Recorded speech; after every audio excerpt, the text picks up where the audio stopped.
Hey everybody, this is the Advanced Algebra Trig Pre-Calc video for the Chapter 2 Test 1 test review. So remember, if we're going a little too fast for you, just go ahead and press pause and write some things down. The very first one we're going to do is we are going to graph y equals negative 5x squared plus 100x minus 505, and we're going to find those zeros. We're also going to find some other parts when we graph it.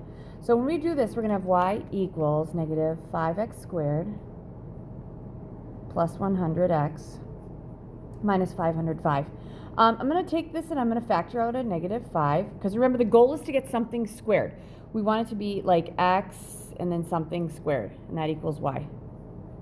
All right, so for this one we're going to factor out a 5 and get x, and that'd be minus 20x, right? Because negative 5 times negative 20 is positive 100.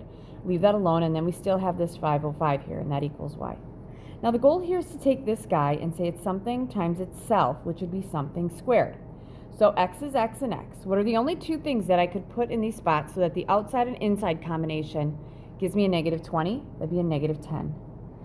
X times x is x squared. On the outside I have a negative 10x. On the inside I have a negative 10x, which gives me that negative 20x. But negative 10 times negative 10 is positive 100. Now I didn't add 100. I actually subtracted 500. So I have to do the opposite and add 500, which would give me minus 5. All right, so I know I botched that up right there, so we'll just get rid of that. All right, so this is going to be, we had y equals a negative 5 times the quantity x minus 10 squared, and then minus, we'll do this right around there, 5. Kind of weird, I know. I feel like that's almost like in a kindergartner's one, but there we go. All right, let's see if this works actually. Probably could have let that dry while I did this. All right, the original function was negative 5x squared plus 100x minus 505, and the other one was negative 5 times the quantity x minus 10 squared minus 5. Hopefully the table's the same, and they are. Feeling good about it.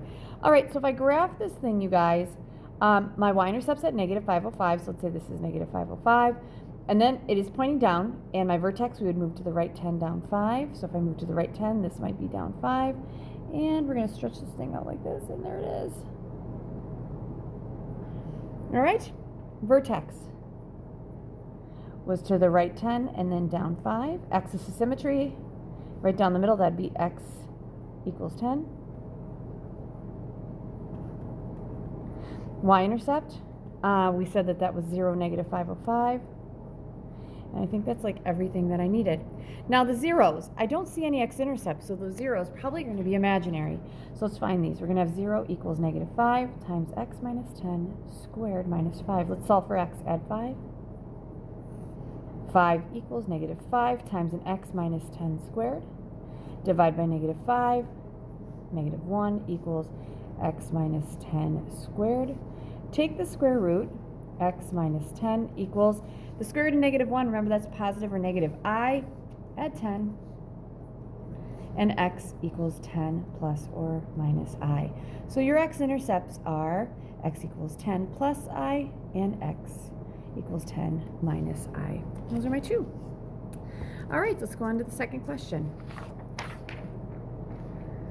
All right, my second question, write the equation for the cubic function whose zeros are 2 plus 5i and 4 in standard form. All right, cubic function says it has to have a degree of 3. Now, remember that imaginaries always have partners. So that comes from the part of the solution that said x equals 2 plus or minus 5i. This guy came from a factor of x minus 4. So let's go backwards and find this one. We'll find that part, and then we'll multiply it by the x minus 4. So let's start by going backwards, subtracting 2. So we're going to have x minus 2 equals plus or minus 5i. We're going to square both sides, and we're going to have x minus 2 times another x minus 2. And that's going to equal a positive or a negative 5 squared is just 25, and I squared is I squared.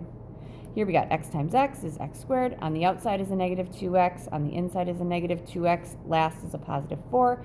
And that equals I squared is negative 1, so that's going to be negative 25. So we get x squared. This is minus 4x plus 4 equals negative 25. Add 25, x squared minus 4x is going to equal 29. Now to double check to make sure that that actually makes sense, because I'm a big fan of making sense, we're going to have x squared minus 4x plus 29, and I'm just going to graph that and see, do I see any zeros? So let's look here. In the table, looks like my vertex looks to be around there. I'm going to have to go to at least 50 on the y's. We'll see what happens there. There it is. That's my graph. So yeah, that totally makes sense that would, and it should be a plus 29. That would be that part of the equation. So what we're going to do is we're going to take that x minus 4, multiply it by that x squared minus 4x plus 29, and see what we get. Now, when we check this, we're going to take this guy,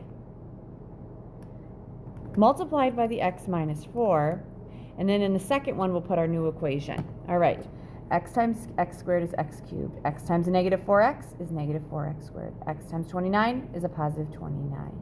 Negative 4 times x squared is a negative 4x squared. Negative 4 times negative 4 is x is a positive 16x. And I'm sorry, this should be a 29x. And a negative 4 times a positive 29 is negative 116.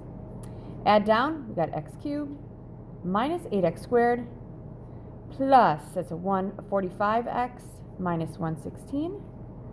And let's see if we got it. So I got x to the third minus 8x squared plus 45x minus 116.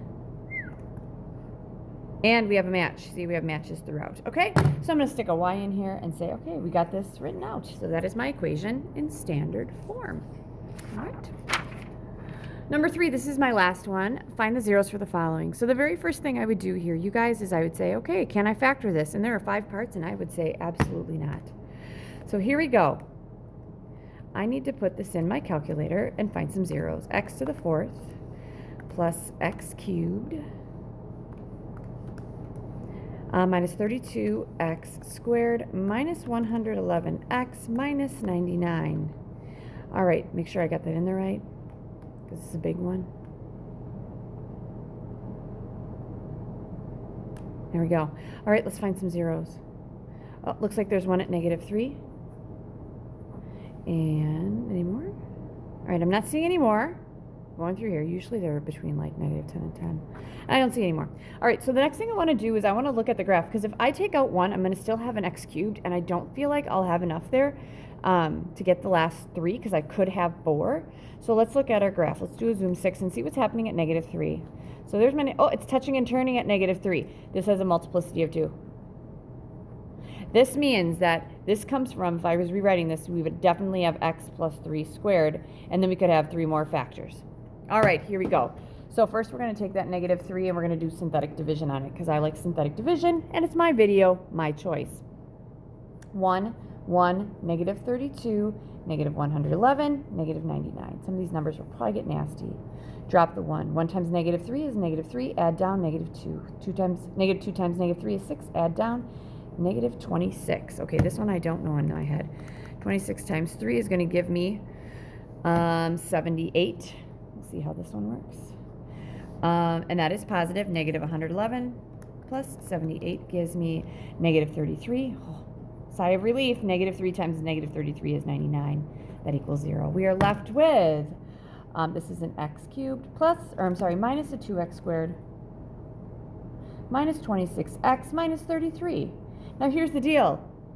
I don't think I can factor by grouping, so we're going to take, remember, multiplicity of 2. That means I can factor out another factor of x plus 3. Here we go. Now we're using this guy, because if we use this one, we're just going to get the original back. 1, negative 2, negative 26, negative 33, and here we go. Drop the 1. Negative 3 times 1 is negative 3. Add down negative 5. Negative 5 times negative 3 is, what, 15. Add down negative 11. Negative 3 times negative 11, sigh of relief, 33. Add down, that's 0. This is x squared minus 5x minus 11, and that equals 0. So it looks like you can't factor this. So it's this guy times x squared minus 5x minus 11. And how are we going to find this? Guys, we're going to use the quadratic formula. X equals the opposite of b plus or minus the square root of b squared minus 4ac all over 2a. I'm not using completing the square. You can, but I'm not going to, because I don't like that 5. A is 1, b is negative 5, c is negative 11. And here we go. We're going to say x equals the opposite of b. The opposite of a negative 5 is 5. Plus or minus the square root of b squared. Negative 5 squared is 25. Minus 4 times a times c. A is 1. C is a negative 11. 1 times negative 11 is a negative 11. All over. 2 times 8, 2 times 1 is 2. X equals, I'm good with the 5, and I'm good with the 2. All right, that's plus 44. 25 plus 44 gives me a grand total of 69. All right, 69, I know it has a 3 in there, although I know that's not a perfect square. Okay, the square root of 69 is just the square root of 69, because 69 is just 3 times 23. So that means my zeros are x equals negative 3. I'll rewrite them down here. 5 plus the square root of 69 over 3, and 5 minus the square root of 69 over 3. All right. So if I take 5 plus the square root of 69, divide that by 3, I'm going to get, this guy is about 4.44, and this guy is about negative 1.10. All right, the reason I'm doing that is because I want to look back at this graph, you guys, because these are nice numbers. So let's look back at my graph. All right, so there we got 3 here. Let's look at this guy. So let's look at that 0 too. So I'm going to check this one. Yeah, you can totally see this. Where am I? There I am. Where are we coming? We should be good. There we go. Right there. I am above it. Press enter. I'm below it. Press enter. There it is. Oh, negative 1.65. What did I do there? That looks interesting. Did I put the right one in here? Yeah, I do. Let's go back and we will look at that, all that math here, because this one did not make sense. All right, 25 plus 44 is 69. Let's go back and look at these two things. Oh, I divided it by 3 and not 2. This is why I check my answers. My videos would go much shorter, though, if I didn't. I bet you I get that one then. All right, here we go. 5 plus the square root of 69. It's been a long day. Divide this by 2. And I'm getting 6.65. I think that's what I had, but we'll see. Actually, I got the negative 1. And I got 5 minus the square root of 69. Divide that by 2.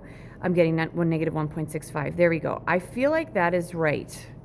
Let's go back to here. We'll do a zoom. Actually, we will find a 0, which would be 2. Let's find that one. That's the left. That's the right. There it is. And now we'll find this guy.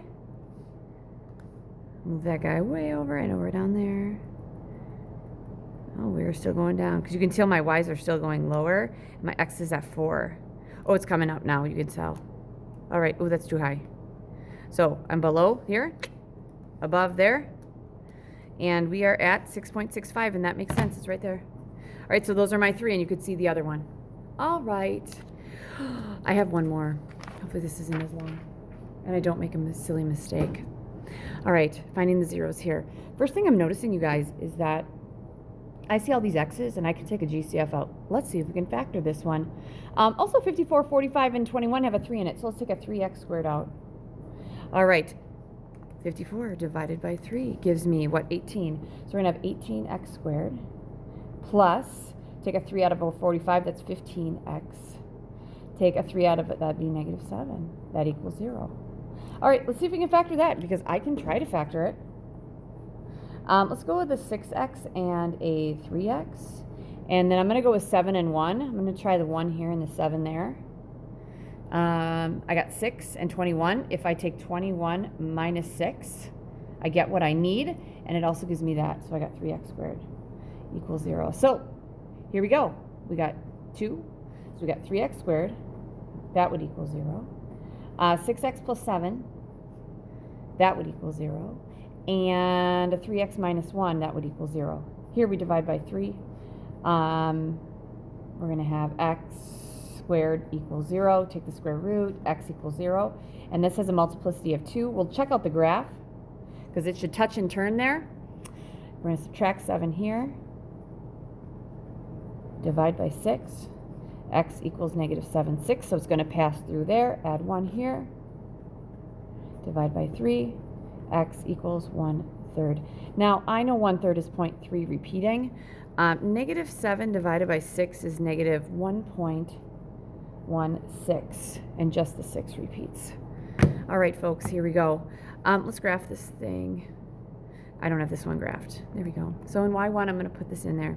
So I have 54x to the 4th, and we'll see if we're right, plus 45x cubed, and then minus 21x squared. All right. I'm going to do a zoom 6. I'm just curious to see if I can see it. So it should bounce here. Yep, it does. Ooh, it looks like it does. Let's see here. We're going to make sure. 54x to the 4th plus squared minus 21x squared. All right. So here's the deal with this graph. I'm looking at this. This is the thing I really want to see because it's interesting. Also, isn't like 0 and this really, really close? And that's really, really close too. So let's kind of box this thing in. I'm going to do a zoom box. I don't do zoom boxes in class that often, but what I want to do is I just want to box that part in. And I want to check it out. And we'll see what's happening. So that looks like negative 1.16. Oh, there it does. It does bounce, which is awesome. So I'm actually seeing that a little bit better. Now let's check these zeros too. I'll see if I can actually do this on here. So left bound, let's see here. I know I'm at negative 12. I got to go up higher. And now I'm getting higher right there. And I'm above there. I think I can see it there. Enter. Then I'm below there. Enter. Enter. There it is. That makes sense. Now this guy, it's at 0. I can see if it works. I'm not sure if it actually touches, but we'll see here. Left bound of it. Now it's at negative. I'm getting higher, higher, higher. We're getting closer, closer, closer. Oh. And I can see it there. I'll just see if this works. I don't know if it's going to give me the 0. Because I feel like, because I can see it in my table, it's going to work. I feel like I'm going to get an error. Look at it, it's thinking. It's still thinking. Yep, no sign change because it was on the bottom for both of them. So the way you get that one is you just say, okay, at 0, it's 0. We can verify that in the table. And then I can find another 0. We're going to find this guy right there. So we're going to go to the left, enter, and to the right, enter, enter. Please let it be this. Yep, that's it. All right. So with some minor glitches that were corrected through checking, which I really hope you do on your test, there it is. That's the Chapter 2 test review in its entirety. Good luck.